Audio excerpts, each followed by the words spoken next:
Happy Thursday. Had a little technical difficulties down by the river this morning. I wanted to do this down there, but I didn't have any signal down there. I'm on the Salmon River today. I'm up in the top end in this high water. I fished the upper wires on the north side where that nice soft seam is right there on the edge of the deep water. It didn't do me any good. I was there from first light till about 8:15 when a friend of mine came down in with clients, and so I gave him that spot and backed out of there. He's working. I'm playing. So then I went back and I fished that back channel, which I normally wouldn't do, but there was enough current coming through the trees right there to make it fishable. So I shortened it up, floated an egg sac through there a couple times, and I'll put the picture up. But I caught two small rainbows, one about 10 inches and one about 14 inches. I'm assuming those are fish that this spring will go out to the lake for their first time. I don't know if they've lived in the river this whole time, but I know that,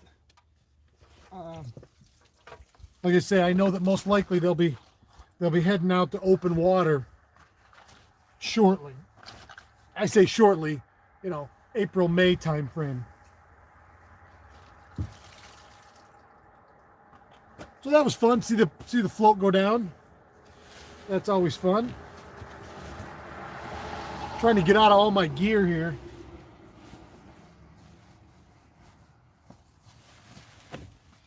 And where I walked into today, you got to cross one of the side channels, and even that side channel was knee deep and running. So I definitely had to take my time. It wasn't very wide, so not a big deal. And down where I was fishing, the only way I could fish it was to be in the water the whole time. And I have my neoprenes on, but I have my stocking foot neoprenes on. And my toes are numb. Let me tell you, numb.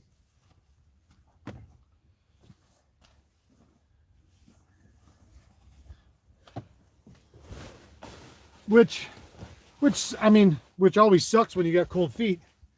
But it really sucks when those cold feet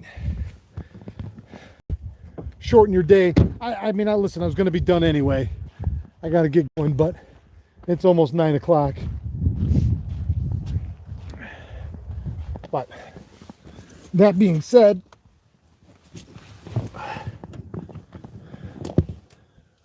I'm not sure where I'm going to put this. Let's see if we can figure this out temporarily. Nope, that's not going to do it. Okay, well.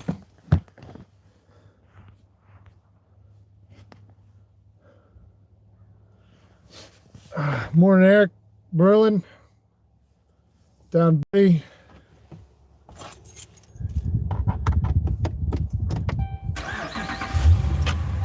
Get some heat on the old Tootsies here, quick.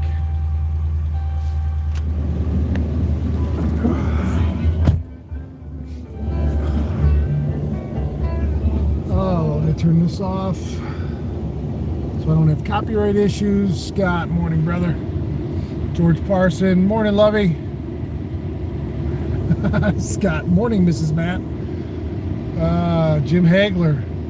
I'm on my way out there now, about to get on 90. Right on, Jim. Gary Walters, good morning. Morning, buddy. Keith, it was like, this was the nicest January morning you could fish. Boy, beautiful sunset. Beautiful sunrise came up over the river today. It was gorgeous. Truck says 41 degrees. The water's up. It's the right color. I mean, I really thought that first spot of the day, I had it all to myself. There was, I was the first and only one there.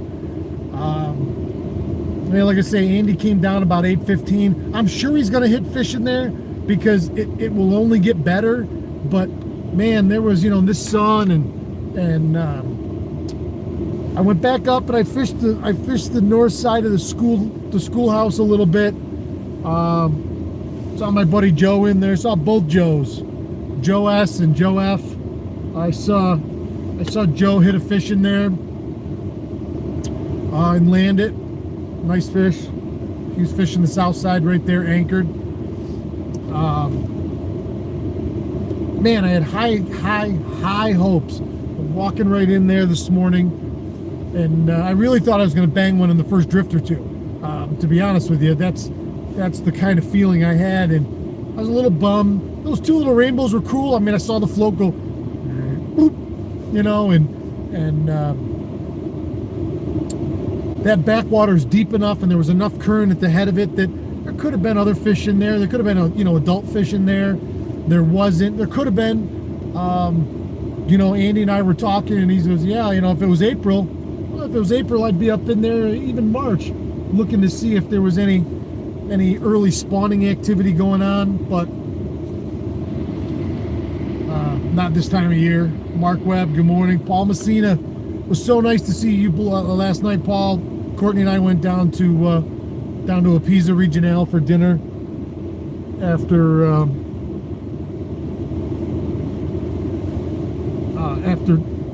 went down there for dinner. Everything's always so good, man. It's always so good. If you're in Syracuse, in the greatest Syracuse area, and you want to go for a nice evening, nice dinner, and this dessert, let me tell you, the pizza's great. The salad, that antipasta salad, is the best I've ever had. So let's see. So let's talk food for 5 minutes. Not even. Well, let's talk food for a couple minutes. I love food, big fat guy.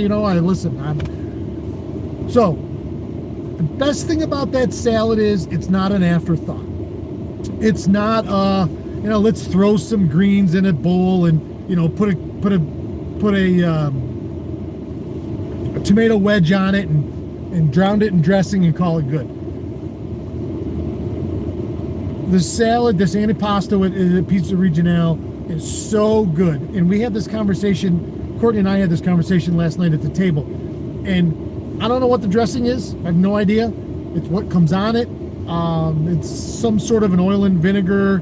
It's got a little tang to it. It's a little sweet. It's savory. And it's always perfectly dressed. So they compose the salad, I'm assuming, in a bowl per order. And they put it on, and then they toss it before they put it in the serving vessel to bring to the table. The bottom of the bowl has farro in it, which is a, I don't want to get technical, it's a grain. It kind of looks like barley or rice, and it's al dente, and it's at the bottom of it, and it's delicious. It's like a treasure when you get to the bottom of it. And there is prosciutto sliced up thin. There are a couple different kind of peppers in there, and it just goes so beautifully together, and everything marries, and it's all one. Like I said, there's multiple kinds of greens. One that looked like baby chard, but then the piece de resistance is he has this beautiful, and on Paul's board, we were sitting right in front of it. When you walk in the restaurant, there's this huge board where not everything is listed there, but a lot of the stuff that he brings in locally from New York, sources here locally, and it's all listed there with an arrow pointing to where it is on the state. It's a map of the state. And he gets this supersat, which is a dry salami from down in Queens, New York. And I sat there last night, and what they do is they take that supersat and they slice it super thin, and then he puts it on the floor of the pizza oven at like 900,000 degrees or whatever this thing is, and it instantly, it doesn't fry them, but it makes a chip out of it. It's a sausage chip. It's like a potato chip. And he puts 4 or 5 of those on the top of them. My wife and I fight over, like, if there's an odd number of them, we'll both have our share, and then the middle one will get split. Or we'll be like, no, you have it. No, you have it. No, you have it. You're schmoopy. No, you're schmoopy. It's insane. I love that salad. And then I said to Courtney last night, you could sit me down with that salad, a loaf of bread, and a stick of butter. I'd be the happiest kid in the whole wide world. And that wasn't the best thing we ate last night. And I just talked about it for 2.5 minutes, and that wasn't the best thing we ate last night. So we get all done. The waitress brings our check. I give her, I pay. And then all of a sudden, another waitress comes over. She goes, Paul thought you guys might like this little something sweet. And a little ramekin like this. And it's brown. It's got a little bit of whipped cream on it. It's a chocolate brown, dark chocolate brown. And there's 2 pieces of what looked to be like a brittle sticking up in it. That was the dessert version of like cheese and crackers. Seinfeld, yeah. Yeah, I know you're schmoopy. And I take the one of the pieces of brittle out, and I taste what's on it, and I take a little piece. I love toffee, like I love Heath bars, one of my favorite candy bars of all time. This was shaved almond toffee, and I started scooping out whatever that was in the thing, and finally Paul came over and said, how do you like it? It was out of this world, and I can't describe it to you. It was like the most ridiculously good, how's my hair, everybody? It was like the most ridiculously good chocolate pudding I've ever had. And yeah, that feet are just starting to have feeling back in them. He comes over and he goes, it's made with a Nutella base, and locally there's a chocolatier that is making this for him. I don't know, I've never had anything like it. And you think, chocolate, it would be cloyingly sweet, and it kind of coats your mouth, and you're like, bleh, bleh. This, you took it and you got that beautiful full bite of chocolatiness, but then almost immediately it melted right away, and you're like, okay, I'm ready for another bite. Man, was that good. Paul, my friend, you do amazing things there at that restaurant. And again, everybody that's in the greater Syracuse area, you owe it to yourself. It's right across the street, same side of the road. Here's Dinosaur. You cross that little side street, there's a Pizza Regional. You owe it to yourself to go and have dinner there. I don't know what else to say about that. It was awesome. It was awesome. What a great way. Let's see. Let me put my glasses on. I'll read comments real quick, and then we'll get rolling. I got to get out of here. It's 9:30. Man. Thoroughly enjoyed your book. Oh, thank you, Paul. What a journey. Many emotions during the read. Would highly recommend it. What a long, strange, what a long, strange trip it's been. Dave B., I'm done talking food, but thank you. Now I'm hungry. Yeah, tell me about it.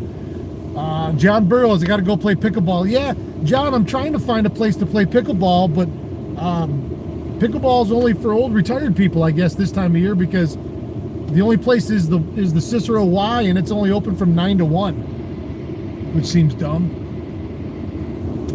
Chocolate Budino is awesome. Thank you, buddy. Thank you, buddy. My goodness. You got a beautiful head of hair. John Lutz, what's up, buddy? All right. I love you guys, man. I will see you tomorrow morning somewhere, probably back up here. I'm not sure. Tomorrow's what, Friday? Man, the weekend's in sight. I'm ready. I'm going to go do something this weekend. Courtney and I have been talking. I got feelers out to a couple friends of mine about going to do something somewhere to get some footage. I put the first video of the 6-video series up from November and December last night. I'm going to put another one up today. And there's a lot of great footage. It's 6 different categories. It's jig and wrap, blade bait, and swim bait for smallmouth, walleye. Yeah, smallmouth and walleye. So there's 3 categories, 2 species, and I've got 1 of each. So I'm going to put that jig and wrap walleye video up. I started with those because that's the program I fished the least this fall. I was almost exclusively blades and swim baits for most of November and all of December. So the swim bait and the blade bait videos, which will be up in the next couple days over the weekend, are really outstanding. And everybody that did fish with me in November and December, you're going to see yourself in those videos. I did the format a little differently. Instead of doing it as a day, I did it as a specific lure for a specific species of fish, and that way maybe it'll give people a longer visual to see the repetition of how we're doing it and jigging motion and all that kind of stuff. And there's some great tutorial moments sprinkled in there. So the first one's up. Go give it a watch on the YouTube channel where you're watching this, and have a great Thursday. Weekend's in sight. I see it. It's right over there. So let's get there. Everybody have a great day. Be good to yourself today. If you're good to yourself, it's easy to be good to everybody else. So have a great day. Keep your tip up.